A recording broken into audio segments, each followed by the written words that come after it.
Olá, tudo bem? A grande mentira em dizer que o Evangelho eterno está antes da graça pregada por Paulo. É isso mesmo. No comentário do nosso canal hoje, um irmão colocou que tem um pregador famoso aí, que eu não vou nem tocar mais o nome desse camarada.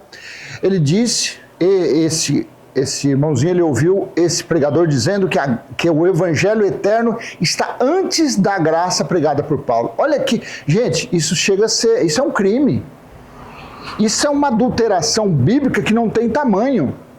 Eu acho que nem os pregadores da lei, nem o Malacheia, o Morcegão, o GG Truque, fez uma manipulação tão grande como esta.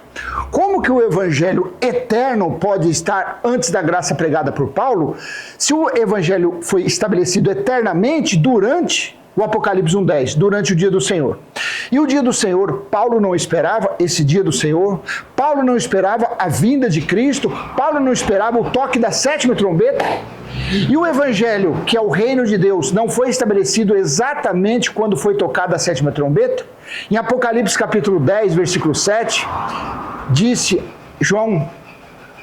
alguém disse a João: quando você ouvir, quando for tocada a sétima trombeta, quando o sétimo anjo tocar a sétima trombeta, então se cumprirá o grande mistério de Deus que foi falado pelos servos e pelos profetas. O que os servos fizeram? Não foi anunciar que o reino de Deus estava próximo? O que o profeta Daniel falou? E o que os demais falaram? Não foi exatamente que o reino de Deus seria estabelecido? E o reino de Deus, a sétima trombeta, foi tocada nos dias de Paulo? Antes de Paulo? Não, né, ô mentiroso? Não é mentiroso, porque Paulo mesmo disse: quando for soada a última trombeta, nós os vivos seremos arrebatados, porque Paulo esperava estar vivo quando fosse tocada a sétima trombeta, quando cumprisse aquele período da sétima trombeta. Aí aparece o cara falando que o Evangelho eterno está antes. Não pode.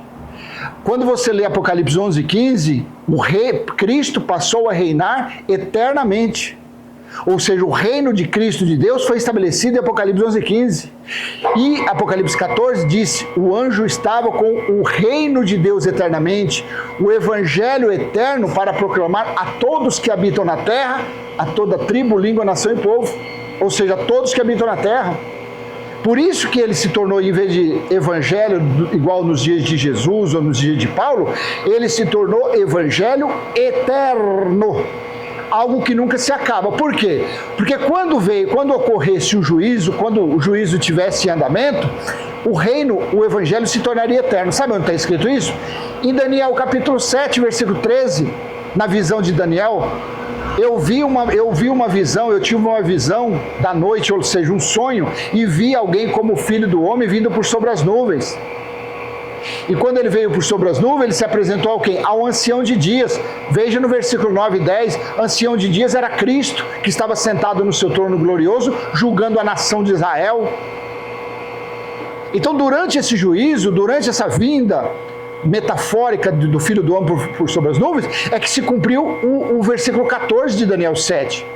Todos os reinos passou a ser de Cristo, o império passou eterno, um reino que nunca mais se acaba, de geração em geração, foi dado a Cristo.